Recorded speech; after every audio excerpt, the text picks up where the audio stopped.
আচ্ছা, বিভিন্ন সূত্র থেকে কিন্তু আমরা বেতন ভাতার কাটছাঁটের গুঞ্জনও কিন্তু শুনতে পাচ্ছি। এই বিষয়ে আপনার মতামত বা প্রতিক্রিয়া কি? আচ্ছা, দেখেন আমরা আগে সবসময় বলেছি যে ২০১৫ সালে আমরা লাস্ট পে স্কেল পাইছি। জি। তাহলে আজকে হলো ২৬ সাল, মানে ১১ বছর। হ্যাঁ। এর মধ্যে ২০২০-এ আমাদের একটা পে স্কেল পাওয়ার কথা ৫ বছর পর। ২০২০-এর পরে ২০২৫-এ আরেকটা পে স্কেল আমাদের পাওয়ার কথা। দুইটা পে স্কেল পাওয়ার কথা। ধরেন এখন ৮,২৫০ টাকা, সেই স্কেলটা আসছে কিন্তু ৪,১০০ টাকা থেকে। সপ্তম পে স্কেলে ৪,১০০ টাকা ছিল, সেটা অষ্টম পে স্কেলে ২০১৫ সালে ৮,২০০ টাকা হয়েছে, ডাবল করে। তাহলে আমরা যদি ২০২০ সালে একটা পে স্কেল পেতাম, তা ৮,২০০ টাকা ২৫০ টাকাকে যদি ডাবলও করতো, প্রতি বছরই কিন্তু এই নিম্ন গ্রেডে ১৩০%, ৪০% মানে বৃদ্ধি করা হয়। তা সেক্ষেত্রে আমি ওটা বাদ দিলাম, যদি ডাবলও করা হয় তাহলে ৮,২৫০ টাকার স্কেলটা ২০ সালে কত যেত? ১৬,৫০০। ১৬,৫০০। আচ্ছা, এর চাইতে বাড়তেও পারতো।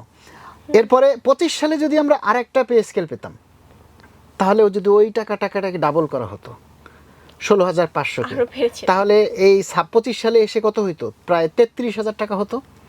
তাই ৩৩,০০০ টাকা হলে আমরা এই ১৩০%, ২৫%, ৩৫% যে বৃদ্ধি করবে সেইটাকে হিসাব করে আমরা দুইটা পে স্কেলের সমন্বয়ে সর্বনিম্ন ৩৫,০০০ টাকা চেয়েছি।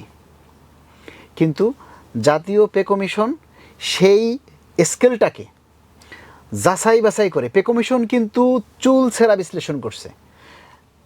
এবারেই কিন্তু প্রথম পে কমিশনে যে কর্মচারী অঙ্গনের যত সংগঠন আছে সব সংগঠনকে ডেকে তাদের মতামত, মানে মত বিনিময় সভা করে তারা কি চায় কি চায় না সেই জিনিসটা তারা কমিশন নিয়েছে।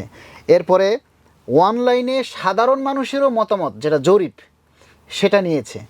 এরপরে আপনার যে পুলিশ বা ডিফেন্স আর্মিতে যারা আছে তাদের মতামত নিয়েছে। প্রত্যেকটাই কিন্তু আলাদা আলাদাভাবে মতামত নিয়েছে। প্রায় ২০০টা সংগঠন ওই পে কমিশনে মত বিনিময় সবাই অংশ নিয়েছে এবং তাদের মতামত নিয়েছে।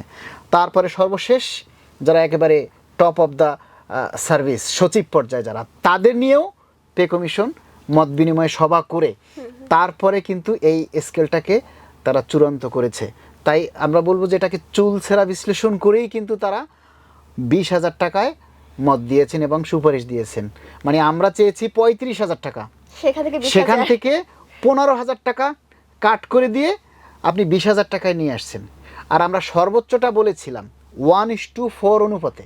মানে আমরা এখন যেটা বেতন পাচ্ছি ২০১৫ সাল অনুযায়ী 1:10 অনুপাতে, মানে 1:9 পয়েন্ট, মানে একেবারেই 10-এর কাছাকাছি। তো আমরা সেটাকে কমিয়ে, বৈষম্য কমিয়ে নিয়ে আসার জন্য 1:4 অনুপাতে আমরা চেয়েছি যে সর্বোচ্চ যেটা, সেটা বলেছিলাম যে ১,৪০,০০০ আর নিচেরটা ৩৫,০০০।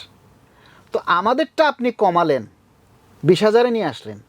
আর উপরে যেটা ১,৩৫,০০০, মানে ১,৪০,০০০ বলেছি, সেটাকে আপনি আরও ২০,০০০ বাড়াই ১,৬০,০০০ করলেন। মানে ভাত ওনারাই খাবে, আমরা খাবো না। এখানেও কিন্তু একটা বৈষম্য থেকে বৈষম্য কিন্তু তৈরিই করেছে। অথচ দেখেন বাজার কিন্তু সবার জন্য সমান, তাই না? যে গরিব তার জন্য বাজারে গেলে যে দাম, যে ধনী তার জন্য বাজারে গেলে দাম একই, দামের কিন্তু কোনো পরিবর্তন নাই। আর এরকমও ব্যবস্থা নাই যে বড় লোকের জন্য একটা বাজার আর গরিবের কম বেতন যারা তাদের জন্য আর একটা বাজার আছে, এরকম নাই।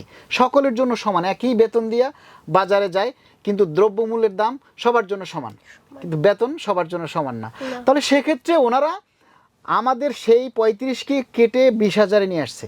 এখন যদি বলেন যে আমরা দুইটা পে স্কেলের সমন্বয় ৩৫ চেয়ে ২০,০০০-এ নিয়ে আসছেন, এখন আবার যেটা গুঞ্জন শুনছি যে এখান থেকেও কাটছাট করতে পারে, তাহলে ২০,০০০ থেকে যদি আপনি কাট করেন তাহলে আপনি এর থেকেও কমে নিয়ে আসবেন। হয় ১৯ করবেন, না ১৮ করবেন, না ১৪ করবেন, নাহলে ১৫ করবেন, নাহলে দিয়ে নি না, আপনারাই নেন শুধু। তাহলে কর্মচারী যারা, বেশিরভাগই তো কর্মচারী, তাহলে তারা কি করে বাঁচবে? আপনি দেখেন প্রতিনিয়ত দ্রব্যমূল্য বেড়েই চলেছে, প্রত্যেকটা মানুষ, এবং এটার সাফারটা কিন্তু সাধারণ মানুষকেও করতে হচ্ছে। তাদেরকেও তাদের সাধ্য অনুযায়ী প্রত্যেকটা ক্ষেত্রে, প্রত্যেকটা সেক্টরে কিন্তু দাম বাড়ছে।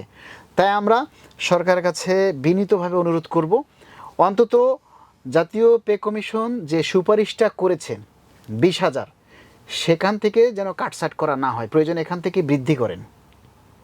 উপরে 1,60,000 টাকা যেটা বলেছেন সেটা দরকার 1,40,000-এ নিয়ে আসেন, 1,50,000-এ নিয়ে আসেন, সেখান থেকে কমান।